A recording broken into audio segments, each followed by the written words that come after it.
কেন্দ্ৰীয় মন্ত্ৰীবিলাকক সাক্ষাৎ পাবৰ বাবে তালৈ যাওঁ তেখেতসকলৰ সাক্ষাতৰ বাবে অপেক্ষা কৰি কেতিয়া এমাহলৈকে ৰ'ব লাগে 15 দিনলৈকে ৰ'ব লাগে কিন্তু সাক্ষাৎ নাপাওঁ সেয়ে হৈছিল কংগ্ৰেছ চৰকাৰৰ উত্তৰ পূৰ্বাঞ্চলত প্ৰতি থকা অনীহা কিন্তু আনপিনে মাননীয় প্ৰধানমন্ত্ৰী ডাঙৰীয়াই উত্তৰ পূৰ্বাঞ্চলৰ বাবে কেৱল সংসদৰ মজিয়াত বক্তব্য দিয়াই নহয় পৰৱৰ্তী সময়ত তেখেতে থিৰাং কৰিলে যে উত্তৰ পূৰ্বাঞ্চলক কেৱল মই জানিলে নহ'ব প্ৰধানমন্ত্ৰী হিচাপে মই জানিলে নহ'ব উত্তৰ পূৰ্বাঞ্চলক মোৰ সতীৰ্থ মন্ত্ৰীসকলে জানিব লাগিব আৰু সেইবাবে তেখেতে নিৰ্দেশ দিলে যে আপোনালোকে প্ৰতি 15 দিনৰ মূৰে মূৰে উত্তৰ পূৰ্বাঞ্চললৈ যাব লাগিব তাত গৈ আপোনালোকে থাকিব লাগিব আৰু সেই অঞ্চলৰ ৰাইজৰ সৈতে মত বিনিময় কৰিব লাগিব আৰু তেখেতসকলৰ আশা আকাংক্ষাৰ বুজ ল'ব লাগিব আৰু যোৱা কংগ্ৰেছৰ চৰকাৰে যিমানবিলাক প্ৰকল্পৰ কাম অধৰুৱা কৰি ৰাখিল সম্পূৰ্ণ নকৰিলে কেৱল প্ৰতিশ্ৰুতি দিলে কিন্তু প্ৰতিশ্ৰুতি পালন নকৰিলে তেনেধৰণৰ গোটেই কথাবিলাক বুটলি আনি তোমালোকৰ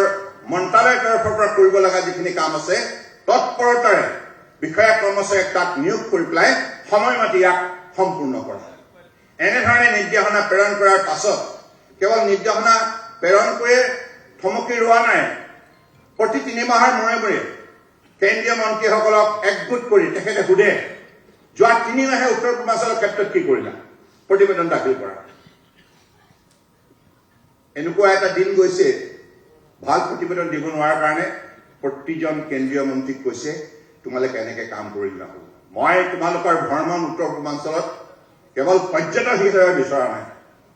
এগৰাকী দায়িত্বশীল ভাৰতীয় হিচাপে তোমালোকৰ মন্ত্ৰী হিচাপে তোমালোকৰ কামটো মই বিচাৰোঁ পুনৰ সেই ক্ষেত্ৰত সকলোকে সজাগ সচেতন কৰি তুলিলে দায়িত্বশীল কৰি তুলিলে দায়বদ্ধ কৰি তুলিলে ফলত আজি আপোনালোকে দেখিছে কি পৰিৱৰ্তন এটা সময়ত আমি উন্নয়ন শুনিছিলো কংগ্ৰেছৰ দিনত উন্নয়ন মানে শব্দটো কেৱল উচ্চাৰণ হৈছিল কিন্তু এতিয়া উন্নয়ন নিশ্চয়কৈ দেখিছো This is the sense, this is the honesty, this is the commitment, this is the dedication, this is the devotion, this is the love and respect to the people of Northeast. গতিকে মাননীয় প্ৰধানমন্ত্ৰী নৰেন্দ্ৰ মোদী ডাঙৰীয়াই আজি তাৰিখত উত্তৰ পূৰ্বাঞ্চলৰ লগতে অসমৰ বাবে যিখিনি কাম কৰিছে আপোনালোকে সকলোৱে দেখিছে 2016 চনৰ আগতেও 2014 চনত তেখেতে যেতিয়া প্ৰধানমন্ত্ৰী হৈ তেখেতে এই অভাজনক দায়িত্ব দিছিল ইউথ এণ্ড স্পৰ্টছ আৰু স্কিল ডেভেলপমেণ্টৰ আৰু সেই সময়তে কেবিনেটৰ সিদ্ধান্ত হৈছিল যে আমি ভাৰতবৰ্ষত এখন নেশ্যনেল স্পৰ্টছ ইউনিভাৰ্চিটি নিৰ্মাণ কৰিব লাগে